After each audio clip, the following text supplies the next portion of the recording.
안녕하세요, 마징가입니다. 오늘은 우리나라의 타이 마사지가 왜 이렇게 많아졌는지, 그 이유와 그리고 어떻게 변질이 됐는지 그 과정을 좀 이야기해 드릴게요. 제가 예전에 뭐 이렇게 사람들한테 설문조사를 했을 때 마사지 어떤 걸 받아보셨어요? 라고 물어보면은 타이 마사지를 가장 많이 받아보셨더라고요. 그래서 마사지를 이렇게 대중화 시키는 것 중에 하나가 타이 마사지인데, 타이 마사지가 우리나라에 왜 이렇게 많아졌는지 그거에 대해서 먼저 얘기를 해드릴게요. 타이 마사지가 우리나라에 들어온 거는 90년대 후반, 20년대 초반 그쯤일 거예요.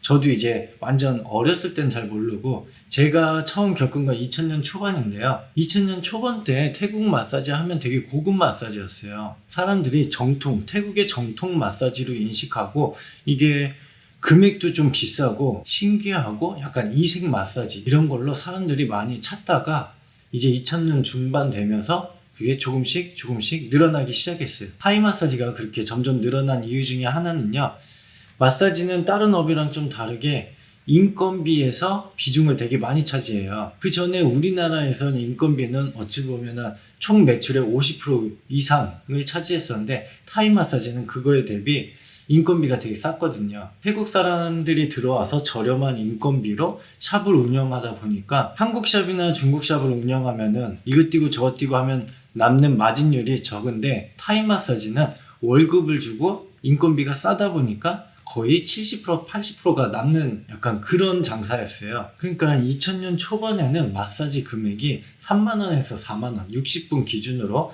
3만원에서 4만원 정도였는데, 그거를 우리나라 사람이 50% 논아가지면은 15,000원, 관리사가 15,000원, 사업주가 15,000원, 아니면은 2만원, 2만원 뭐 이런 식으로 논아가는 구조였죠. 근데 타이 마사지는 이거랑 좀 달랐어요. 타이 마사지는 60분 기준으로 보면은 그때 한 5만원 정도 했었고요.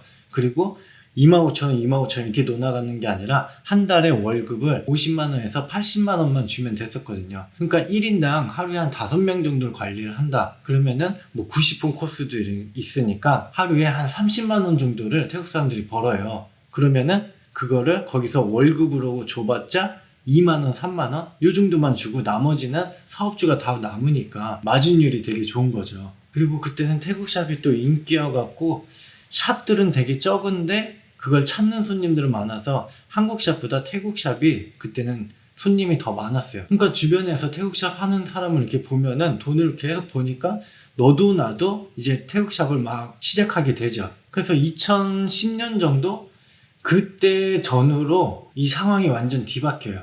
태국 샵이 계속 많아지면서 어떤 소셜 커머스에서 50% 할인이라는 상품을 만들어서 태국 샵을 할인가로 계속 광고를 해줘요. 그러니까 사람들이, 더 많은 사람들이 싼 값에 그때 3만원? 1시간에 3만원 정도, 1시간에 2만 5천원 이렇게 받을 수 있으니까 막 몰리는 거죠. 그래서 그걸 보면서 장사가 잘 되는구나 하고 또 다른 사람들이 샵을 막 오픈을 해요. 그때 이제 태국 샵을 오픈하려면은 태국에서 관리사들을 데려와야 되잖아요. 근데 그걸 할 수 없으니까 그거를 또 중간에 해주는 브로커들이 그때 또 생겨납니다. 그러니까 샵은 점점 많아지고 수요는 한정적인데 공급이 이제 더 많아지는 거죠. 근데 그때 이제 막 점점 많아지는 그 시기에 유흥 쪽에서 일하는 사업주들이 타이 마사지로 되게 많이 갈아탔어요. 근데 그분들이 유흥 쪽에 있다 보니까 이거 조금 시스템만 바꾸면 돈 되겠는데 해갖고 타이 마사지가 점점 이상하게 변질이 돼요. 그래서 그 시기에 샵을 오픈하신 분들은 보통 샵 하나를 하는 게 아니라 막 2개, 3개, 막 7, 8개까지 하신 분도 되게 많았어요. 물론 건전하고 정상적인 샵이 아니라 조금 이상한 샵으로. 그러다 보니까 태국에서 넘어왔던 관리사분들도 그냥 건전하게 마사지를 하면은 돈이 별로 안 되고, 그러니까 자꾸 손님들한테 팁을 요구하고 또 이상한 쪽으로 가는 거죠. 그렇게 해서 타이 마사지는 점점 하락세를 타고 지금은 많이 줄어들고 있는 시점이에요. 물론 지금까지도 건전하게 깨끗하게 영업을 잘 하시는 분들도 많이 있지만 타이 마사지의 여러 가지 법적인 이런저런 문제로 인해서 점차 줄어들고 있는 추세입니다. 마징가 생각할 때는 앞으로는 한국 마사지가 되게 인기가 있을 거예요. 타이 마사지가 점점 줄어들면서 한국 마사지가 그 바톤 터치를 받아서 요즘 한국 마사지가 쭉쭉 올라가고 있는 추세거든요. 여태까지 그랬던 것 같아요. 모든 마사지 유행이 되게 많이 바뀌었는데 그 중에서 잘못된 게 마사지 샵은 마사지를 해야지 그 외에 이상한 걸 하면은 그 전체적인 트렌드가 한번 뒤바뀌는 것 같아요. 앞으로 건전하고 좋은 마사지 문화를 위해서 여러분들도 좋은 마사지 많이 받으시기 바랍니다. 감사합니다. 구독, 좋아요, 알림 설정 부탁드릴게요.